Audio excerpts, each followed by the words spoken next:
আসসালামু আলাইকুম viewers, welcome to my channel শিমুস world. কাবার পথের যাত্রী হয়ে আমরা রওনা দিয়েছি। আমরা হজে যাচ্ছি, ওমরা হজ করতে যাচ্ছি। এয়ারপোর্টে আমরা ইমিগ্রেশন পার হয়ে যাচ্ছি এবং ইমিগ্রেশনের যে ফর্মালিটিস সেগুলো আমরা একে একে পূরণ করে যাচ্ছি এবং লাগেজগুলো দিয়ে দিচ্ছি। আমরা ফ্লাইটে উঠে গেছি। জিয়া আন্তর্জাতিক বিমানবন্দর শাহজালাল ইন্টারন্যাশনাল এয়ারপোর্ট আমরা ক্রস করে যাচ্ছি। ফ্লাইটে ওঠার সাথে সাথে আমাদেরকে কিছু স্ন্যাক্স দেওয়া হলো, জুস দেওয়া হলো। কিছুক্ষণ পর আমাদেরকে ডিনার দেওয়া হলো। আমরা আমরা তখন পৌঁছে গেছি দোহা এয়ারপোর্টের কাছে। দোহা এয়ারপোর্টে আমরা ল্যান্ড করতে যাচ্ছি। দোহা এয়ারপোর্টের কাছাকাছি আমাদের ফ্লাইট চলে আসছে। আমরা বিমান থেকে সেটা দেখানোর চেষ্টা করছি এবং দোহা এয়ারপোর্টে যে ফিফা ওয়ার্ল্ড কাপ প্লেনটা সেটাও এখানে দেখা যাচ্ছে। আমরা এয়ারপোর্টের ভিতরে একটু ঘোরাঘুরি করছি। প্রচণ্ড বড় দোহা এয়ারপোর্টটা এবং সেখানে আমরা অনেক হাঁটতে হয়। আমরা জাস্ট এসকেলেটর রোডগুলোতে হাঁটছি। এসকেলেটর সিঁড়ি না, ওইটা এসকেলেটর রোড করে রেখেছে। প্রচণ্ড বড় এবং মাইলের পর মাইল হাঁটতে হয়। দোহা এয়ারপোর্টটা এতই বড়। আমরা সেই প্লেনটাকে বারবারই দেখানোর চেষ্টা করছে। আমরা উঠে গেলাম সেই জেদ্দাতে, চলে আসলাম আমরা আবার জেদ্দাতে। ফার্স্ট টাইম কাবার ঘরে আমরা তওয়াফ করছি এবং কাবা দেখে আমরা কাবাকে চুম্বন করছি। এটাই আমাদের ফার্স্ট টাইম কাবার সামনে, আমাদের প্রথম। বিসমিল্লাহ, আলহামদুলিল্লাহ আমরা এখানে আসতে পেরেছি। আমরা সাফা মারোয়াতে সাই করছি এবং ওই সময় সাফা মারোয়া পাহাড়ের কিছু অংশ তুলে ধরলাম। সেই অংশ যেখানে পানিগুলো পাথর হয়ে গেছে এবং এই পাথরের উপর বসে নামাজ পড়তে হয় এবং সবাই এখানে নামাজ পড়ার জন্য ভিড় থাকে এই জায়গাটা। এবং যতবারই আপনি সাফা মারোয়া সাই করতে থাকবেন 7 বার ঘুরতে হয়, রাউন্ড দিতে হয়। সেই জায়গাগুলোতে বারবারই মানুষ এসে দোয়া পড়ে। তওয়াফ করার সাথে সাথে সেই জায়গাগুলো ঘোরার সাথে সাথে দোয়া পড়ে, নামাজ পড়ে। এই জায়গাগুলোতে আমরা হাঁটছি, পায়ের ছাপ দেখা যাচ্ছে এবং এই জায়গাগুলোতে হাঁটা অনেক বেশি কষ্টপূর্ণ। কাবাতে তওয়াফ করা যতটা না কষ্টের, এর চেয়ে বেশি সাফা মারোয়াতে। বারবারই আমরা কাবা ঘরের দিকে ফিরে যাচ্ছি এবং কাবা ঘরে যতবারই নামাজ পড়ছি, কাবা ঘরের সামনে আমরা দাঁড়িয়ে স্টিল পিকগুলো নিচ্ছি এবং এই স্টিল পিকগুলো চারিদিক থেকেই মানুষ এখানে বসে নামাজ পড়ার যে কি শান্তি এবং কি প্রশান্তি মানুষের মনে আসে, কি অপূর্ব ভালো লাগা, কি সুন্দর লাগা এই কাবা ঘরের সামনে আসতে। এটা বলে বোঝানো যাবে না, এটা যারা আসছে তারাই জানে। কাবাটা মানুষের অন্তরে মিশে আছে। আমাদের চোখ আটকে যায় কাবার দিকে, আমাদের মন আটকে যায় কাবার দিকে। আমরা এখান থেকে উঠতে চাই না, আমাদের উঠতে মন চায় না। আমরা যতবার কাবায় আসি ততবারই আমাদের মনটা এখানেই পড়ে থাকে। আমরা চেষ্টা করি মন প্রাণ ঢেলে দিয়ে আল্লাহকে ডাকতে, আল্লাহর নৈকট্য লাভ করতে। আমাদের এতটাই ভালো লাগে, এতটাই আমরা মুগ্ধ হই কাবা দেখে। কাবার দিকে যতই তাকিয়ে থাকি, কাবা যেন আমাদের অন্তরে গেঁথে যায়। এতই চমৎকার জায়গাটা, এতই শান্তিপ্রিয় একটা জায়গা যে এখানে ইবাদত করা যে সুযোগ আল্লাহ আমাদেরকে দিয়েছেন, এই জন্য আমরা অনেক সৌভাগ্যবান যে আমরা এই হজ করতে পারছি এবং কাবা ঘরে আসতে পারছি। আমরা কবুতর চত্বর পাড়ি দিয়ে যাচ্ছি, কবুতর চত্বর পাড়ি দিয়ে আসছি এবং লাখে লাখে কবুতর সেখানে খেলা করছে, ঘুরছে, খাবার খাচ্ছে।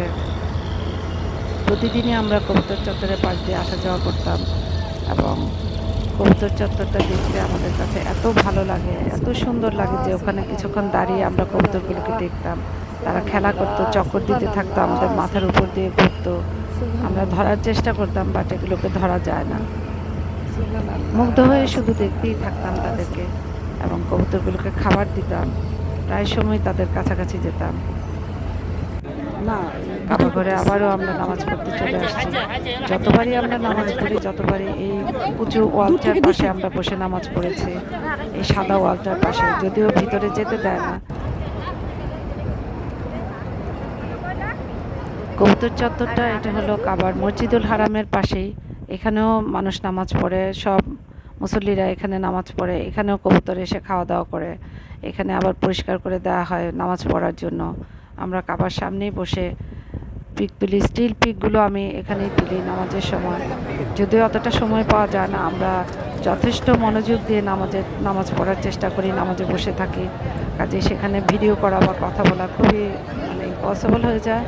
মানুষের ভিড় ভাট্টা লেগেই থাকে, প্রচণ্ড ভিড় থাকে সেখানে। আমরা কাবার প্রথম দিন আমরা যখন গিয়েছি তখন খুব অল্প স্বল্প মানুষ দেখেছি। আমরা 2-3 দিন যেতে না যেতেই দেখলাম যে প্রায় 10-15 লাখ মুসল্লি চলে আসছে কাবা ঘরে। একদম হিমশিম খাওয়ার অবস্থা। তারপরেও আমরা কাবা তওয়াফ করেছি ইনশাআল্লাহ। আলহামদুলিল্লাহ আমরা প্রতিদিন 2 বার করে সকালে এবং রাতে 2 বার আমরা কাবা তওয়াফ করতাম এবং 5 ওয়াক্ত নামাজ আমরা এখানে মসজিদুল হারামের এরিয়াতে, মসজিদুল হারামের ভিতরে এবং বাইরে বসে যেখানে আমরা জায়গা পেতাম সেখানে আমরা নামাজ পড়ে ফেলতাম। ফজরের ওয়াক্তে আমরা চলে যেতাম, রাত 2:30-3টায় আমরা তাহাজ্জুদ পড়তে চলে যেতাম। তারপরে ওয়েট করতাম আমরা ফজর নামাজ পর্যন্ত ওখানে কমপ্লিট করে তারপর আমরা ওখান থেকে পানি নিয়ে, জমজমের পানি নিয়ে রুমে ফিরতাম আমরা। অসাধারণ ভালো লাগে, অসাধারণ একটা সৌন্দর্য। কাবার ভিতরে যেমন ভালো লাগে, কাবার বাইরের চত্বরটা, মসজিদুল হারামের চত্বরটা, বাইরের চত্বরটায় বসে আমরা যেখানে ফজর নামাজ পড়েছি সেই জায়গা, সেখানে আমরা তাহাজ্জুদ পড়তাম, ফজর নামাজ পড়তাম। অসাধারণ সুন্দর এই জায়গাগুলো এবং আমি প্রায় সময় স্টেট পিক নিতে চেষ্টা করতাম। আর আমার আত্মীয়-স্বজনের মধ্যে কেউ না, খালি এবং আমি চারপাশে সব 5 স্টার হোটেলগুলো, মসজিদুল হারামের যে লাগোয়া হোটেলগুলো আছে, ম্যাক্সিমাম হোটেলগুলো 5 স্টার হোটেল এবং দেখতে খুবই দৃষ্টিনন্দন হোটেলগুলো। আমরা থাকতাম একটু দূরে, যেটা কাবাঘর থেকে যেতে আমাদের 15 মিনিট সময় লেগে যেত, 15 থেকে 20 মিনিট সময় লেগে যেত। কারণ মানুষের ভিড়ভাট্টা খুব বেশি থাকতো তখন এবং সবসময় প্রতি বেলায় প্রতিদিন যখনই আমরা কাবায় আসতে চাইতাম তখনই প্রচুর মানুষের ভিড়ের মাঝখান দিয়ে আমাদের আসতে হতো এবং যেতে হতো এবং আমরা কবুতর চত্বর পাড়ি দিয়ে আসতাম। এটা দেখতে খুবই দৃষ্টিনন্দন এবং খুবই ভালো লাগতো আমাদের কাছে। তারপর আমরা এখানে সাফা মারোয়ায় সাই করার পর আমরা ওখানে নামাজ পড়ি, ওখানে বসে আমরা স্টিল পিক নেই। সেই জায়গাটা রাতের বেলা যখনই আমরা যেতাম তখনই আমরা চারপাশ থেকে পিকগুলো নেওয়ার চেষ্টা করতাম। আমরা বেশিরভাগ সময় 79 গেটের সামনে, মসজিদুল হারামের 79 গেটের সামনে আমরা বসতাম এবং ওই এলাকাটায়, ওই চত্বরটায় আমরা বাইরের সময় দিনের বেলায় নামাজগুলো পড়তাম এবং কাবার সামনেও যেতাম। ফজর নামাজ এবং তাহাজ্জুদের নামাজটা আমরা 79 গেটের সামনেই বসে থাকতাম। ওই জায়গাটা খুবই ভালো লাগতো এবং ওই ওয়েদারটা, রাতের যে ফজরের যে ওয়েদারটা, এই ওয়েদারটা অসম্ভব ভালো লাগা। খোলা আকাশের নিচে আমরা বসে নামাজ পড়তাম, আমরা বসে দোয়া কালাম পড়তাম। এরপর আমরা ভিতরে যেতাম, দুপুরে যখন আমরা জোহরের নামাজ পড়তে যেতাম, নামাজ পড়ে আমরা তওয়াফ করা শুরু করতাম এবং ভিতরে, এটা হলো মসজিদুল হারামের ভিতরের অংশে। এখানে প্রচণ্ড ঠান্ডা থাকে, এখানে এসির ঠান্ডাটা এত বেশি থাকে যে এখানে নামাজ পড়তে যেয়ে আমাদের সর্দি জ্বর ঠান্ডা লেগে গিয়েছিল, গলা ভেঙে গিয়েছিল। তো অনেক দিন আমরা এখানে নামাজ পড়েছি এবং এখানে বসলে আর উঠতে ইচ্ছা করে না। যদিও খুবই ভালো লাগে এই জায়গাটা। মহিলাদের জন্য আলাদা সংরক্ষিত স্থান ছিল এবং পুরুষদের জন্য আলাদা স্থান।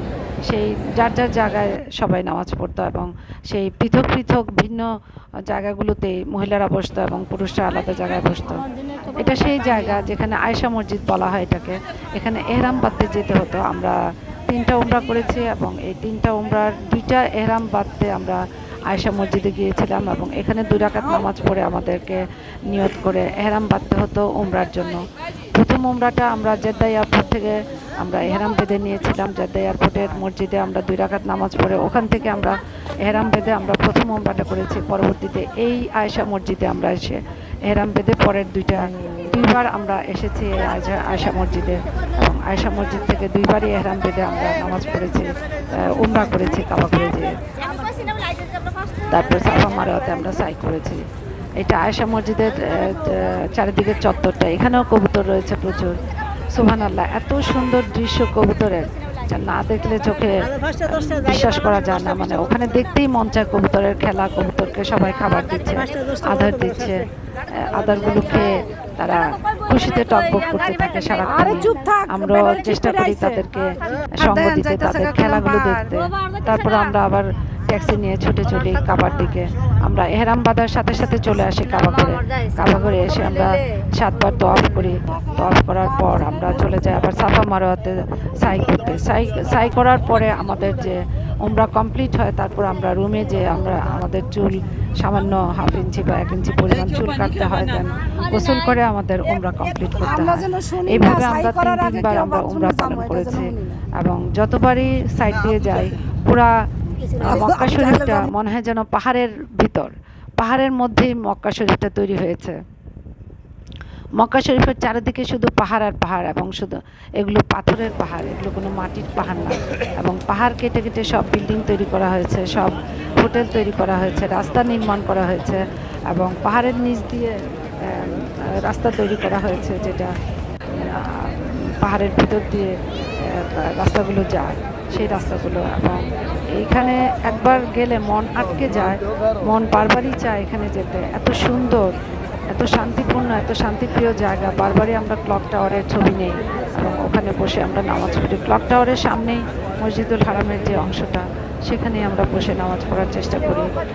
ফজরের নামাজগুলো বা যদি একটু বেশি ভিড়ভাড়টা দেখি, হয়তো ভিতরে ঢুকতে দিচ্ছে না, কিছুক্ষণ পর পর ওরা রোড চেঞ্জ করে দেয়। কাবাঘরে যাওয়ার যেই গেট দিয়ে আমরা ঢুকি, সেই গেটটা আমরা আর খুঁজে পাই না। পরবর্তীতে আমাদেরকে বের হতে হয় অন্য গেট।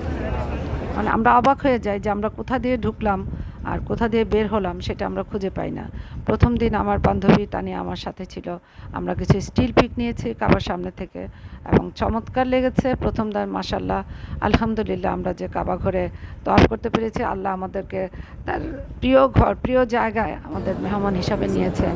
আমরা যতবারই তওয়াফ করি ততবারই এটা ঘুরে ঘুরে আমরা ভিডিও করি এবং কাবার প্রতিটা কর্নার থেকে এক একটা দোয়া পড়তে হয়। কোনো একটা কর্নার থেকে রাব্বানা আতিনা ফিদ দুনিয়া এই দোয়াটা পড়তে হয়, আরেকটা কর্নারে যে দরুদ শরীফ পড়তে হয়, আল্লাহুম্মা সাল্লি আলা সাইয়্যিদিনা, এই দরুদ শরীফটা পড়তে হয়।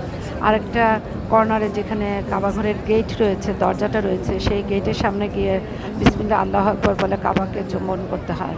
এই জিনিসগুলো এত বেশি মনে গেঁথে যায়, এত বেশি ভালো লাগা এখানে বিরাজ করে যে এখানটা মনে হয় যেন এখানটাতেই থেকে যায়, এখানটাতেই করতে থাকি, কাবা তওয়াফ করতে থাকি, কাবার সামনে বসে থাকি, নামাজ পড়ি।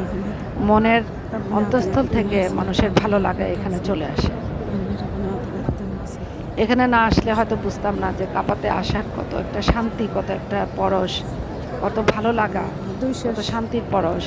এবং আমি অনেক অনেক বছর ধরে আমি বসে নামাজ পড়তাম, কিন্তু কাবাতে আমি 2 দিন নামাজ পড়ার পর কাবাতে আমি দাঁড়িয়ে নামাজ পড়তে পেরেছি এবং ফ্লোরে বসে আমি নামাজগুলো পড়েছি। কাবাতে আমি চেয়ার ব্যবহার করি, আমার চেয়ারের প্রয়োজন হয়নি, কিন্তু আমি কাবাতে যাওয়ার আগে আমি চেয়ারে বসে নামাজ পড়তাম, খাটে বসে নামাজ পড়তাম। আমি নিচে বসে পারতাম না নামাজ পড়তে, কিন্তু কাবাতে যাওয়ার পর সুবহানাল্লাহ, আলহামদুলিল্লাহ, আমি কাবাতে নিচে বসে, কাবার মাটিতে বসে নামাজ পড়তে পেরেছি যতদিন ছিলাম আমরা কাবা ঘরে। সেই কাবা ঘরের অসম্ভব অলৌকিক ক্ষমতায় আমি সুস্থতা বোধ করেছি এবং আল্লাহ আমাকে সেই তৌফিক দিয়েছেন, আমি নিচে বসে ওঠা বসা করে আমি নামাজ পড়তে পেরেছি।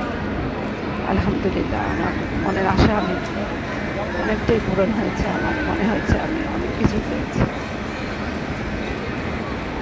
কবুতরকে খাবার দিচ্ছি মসজিদুল হারামের বাইরে। যখনই আসা যাওয়া করি, কবুতরগুলো উঠতে থাকে মাথার উপর দিয়ে, চারিদিকে ঘুরতে থাকে, তখন তাদেরকে খাবার কিনে দিই।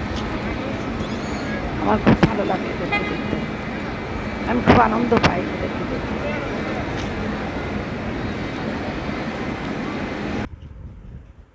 আমাদের এক ক্লাসমেট আসছে হজে, তার সাথে আমাদের দেখা হলো। আমরা এখন মসজিদুল হারামের ভিতরে নামাজ পড়ছি এবং নামাজের যে সময় আমাদের বিরতি থাকে, যে গ্যাপ থাকে, আমরা চলে যেতাম 2:30 পৌনে 3টায় আমরা চলে যেতাম আসরের নামাজের জন্য। আসরের নামাজ এবং তারপর গ্যাপ দিয়ে মাগরিবের নামাজ, তারপর গ্যাপ দিয়ে এশার নামাজ পড়ে আমরা বের হতাম মসজিদ থেকে, মসজিদুল হারাম থেকে। ওই সময়টুকু আমরা সবার সাথে গল্পগুজব করতাম, বিভিন্ন দেশের মানুষের সাথে সৌহার্দ্যপূর্ণ আচরণ করতাম, তাদের সাথে মিলতাম, তাদের সাথে কথা বলতাম, তাদের সাথে খাবার শেয়ার করতাম। তারা খেজুর দিত, চা দিত, আমরাও দেওয়ার চেষ্টা করতাম, বিস্কিট নিয়ে যেতাম, খেজুর নিয়ে যেতাম, আমরাও তাদের সাথে এভাবে গল্পগুজব করতাম। সবাই সবার জায়গায় বসে একটু ঘোরাঘুরি করতো এবং বসে থাকতাম। এই জন্য বসে থাকতাম যে আমরা বারবার আসতে যেতে আমাদের সময় লেগে যেত অনেক বেশি, এবং আমরা পরবর্তীতে এসে একবার নামাজ পড়ে গেলে পরবর্তীতে এসে আমরা ওই জায়গাটা পেতাম না। প্রচুর মানুষ। আমরা মক্কাতে যাওয়ার আমরা 17 তারিখে আমরা লাইট জ্বললে 17 ভালো লাগে, অক্টোবর বেশি আমরা ভালো লাগে। মক্কাতে গিয়েছি এবং ওই দিন থেকে ওই দিন আমরা কিছুটা মানুষের ভিড়ভাড়টা কমই দেখেছি, কিন্তু 3-4 দিন পর এত বেশি মানুষ হয়েছে, এত বেশি লোকজন এসছে যে তারা হজের জন্য একদম গাদাগাদি হয়ে গেছে। বসার জায়গা পাওয়া যেত না, দাঁড়ানোর জায়গা পাওয়া যেত না, খুব কনজাস্টেড হয়ে গিয়েছিল জায়গাগুলো, যে কারণে আমাদেরকে একবার নামাজে গেলে 2-3 ওয়াক্ত নামাজ শেষ করে আসতে হতো ওখান থেকে, এবং আমরা তাই করতাম। আমাদের ভালোও লাগতো এইভাবে বসে থাকলে, আমরা দোয়া কালাম করতে পারতাম, বেশি বেশি নফল নামাজ আদায় করতে পারতাম এবং খুবই আনন্দ পেতাম আমরা। কাবার চারপাশে যে হোটেলগুলো দেখা যায়, 5 স্টার হোটেলগুলো দেখা যাচ্ছে এবং ক্লক টাওয়ার দেখা যাচ্ছে, আমরা ওই এরিয়াটাতে বসে ফজর নামাজ পড়তাম, তাহাজ্জুদের নামাজ পড়তাম। কারণ ভোরবেলায় যে খোলা আকাশের নিচে যে একটা ওয়েদার ছিল, এই শান্তিপূর্ণ একটা ওয়েদার, এই ওয়েদারটাতে আমরা খুব আনন্দ পেতাম এখানে বসে নামাজ পড়তে এবং আল্লাহকে ডাকতে, আল্লাহর দোয়া কালাম পড়তে খুবই আনন্দ লাগতো। বড় বড় কাবার চত্বরের চারপাশে, মসজিদুল হারামের চারপাশে যে 5 স্টারগুলো হোটেলগুলো আছে, 5 স্টার দেখতে খুবই দৃষ্টিনন্দন এবং খুবই শুভ একটা জায়গা। এই জায়গাটা আসলাম আমরা জাবালে নূর পাহাড় বা জাবাল তাহওয়ার বলে। জাবাল তাহওয়ার এই জায়গাটা, যেখানে যে জায়গাটাতে আমাদের রাসূল সাল্লাল্লাহু আলাইহি সাল্লাম লোকায়িত ছিলেন, এবং ওই জায়গাটা আমরা দেখে আসছি, যদিও ওই পাহাড়ে কাউকে উঠতে দেওয়া হয় না। যে মাকড়াসা জাল বনে যেই পাহাড়টাতে আমাদের রাসূল সাল্লাল্লাহু আলাইহি সাল্লামকে বাঁচিয়েছিলেন, তারপর আমরা চলে আসছি আরাফাতের ময়দান। এখানে এটা আরাফাতের ময়দান, আমরা ঘুরছি এই জায়গাগুলোতে এবং বিশাল বড় এরিয়া, এটা বলে শেষ করা যাবে না যে আরাফাতের ময়দানের এরিয়া কোথায় শুরু এবং কোথায় শেষ, এটা বলার বাইরে। এবং আরাফাতের ময়দানের চারদিকে পাহাড় রয়েছে, সেই পাহাড়গুলোতে আমরা উঠতে যেতে পারিনি, কারণ অনেক উঁচু উঁচু পাহাড়। গাড়ি দিয়ে আসতে যেতে আমাদের চোখে চারিদিকের পাহাড়গুলো পড়েছে এবং অনেক বেশি যেই পাহাড়ে কোরআন নাজিল হয়েছে সেই পাহাড়টাও আমরা দেখে আসছি। জাবালে নূর কোরআন নাজিল হয়েছিল এই পাহাড়টাতে। এই সেই পাহাড় যেখানে কোরআন নাজিল হয়েছে, আমরা সেই পাহাড়টাতে যেতে পারিনি। হেরা গুহা, এটাকে হেরা গুহা বলা হয় এবং হেরা গুহার উঁচুতে উঠতে প্রায় 4 ঘন্টা সময় লেগে যায়। আমাদের মহিলাদের ওঠা সম্ভবই না, সেখানে যাওয়া খুব কষ্টকর, একটা কষ্টসাধ্য ব্যাপার একটা। তো আমরা দূর থেকে এখান থেকে পিক নিয়ে চলে এসেছি, আমরা কিছুটা ভিডিও করতে পেরেছি দূর থেকে, যদিও অতটা বোঝা যায় না যে হেরা গুহাটা কোথায় এবং হেরা গুহাটার ভিতরে যে কোরআন নাজিল হয়েছিল সেই চিহ্নিত স্থানটা এত দূর থেকে ক্যাচ করা সম্ভব না।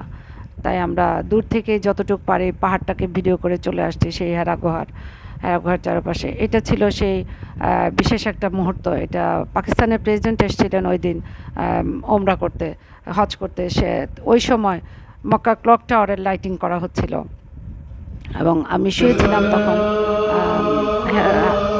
মসজিদুল হারামের সামনের অংশে, বাইরের অংশে। তখন আমি হঠাৎ দেখতে পেলাম, শুয়ে থেকে আমি দেখতে পেলাম যে উপরে লাইটিং হচ্ছে ক্লক টাওয়ারের।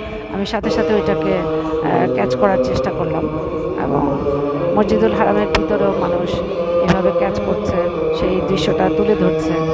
এবং যতবারই আমরা নামাজে যাই ততবারই মনে হয় যেন এটাকে আমরা ক্যামেরাবন্দি করে ফেলি এবং সবসময় দেখতে থাকি, সবসময় দোয়া পড়তে থাকি এবং তওয়াফ করতে থাকি। এটাই আমাদের মনে সারাক্ষণ বাজে। এবং মসজিদুল হারামে কাবাঘরের সামনে গেলে আপনার বা আমার কারো কোনো কিছু মনে থাকে না আল্লাহকে ছাড়া।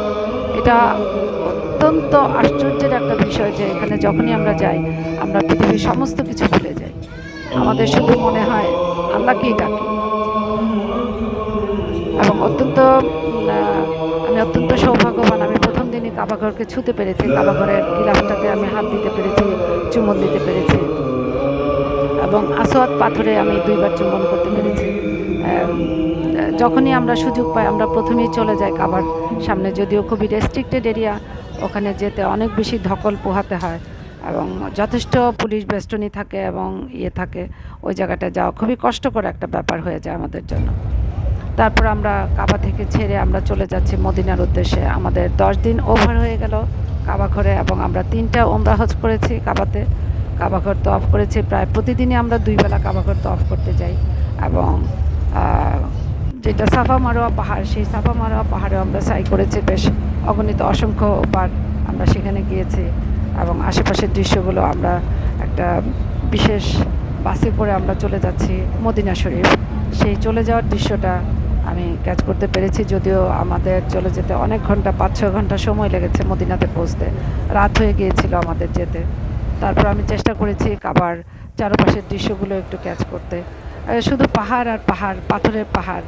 এবং আশ্চর্যের বিষয় যে এই পাথরগুলো কেটে কেটে সব তৈরি করা হয়েছে, সব রাস্তাগুলো করা হয়েছে, বিল্ডিংগুলো করা হয়েছে। এটা না দেখলে বিশ্বাস হবে না যে কত কঠিন এই কাজগুলো ছিল। আমাদের রাসূল সাল্লাল্লাহু আলাইহি সাল্লাম যখন এই মক্কাতে ছিলেন, তিনি কতই না কষ্ট করেছেন, কতই না ধকল সহ্য করতে হয়েছে আমাদের রাসূল সাল্লাল্লাহু আলাইহি সাল্লামকে। এটা মনে হলেই আমাদের চোখ বেয়ে পানি পড়তে থাকে এবং আমরা তার জন্য কান্না করি।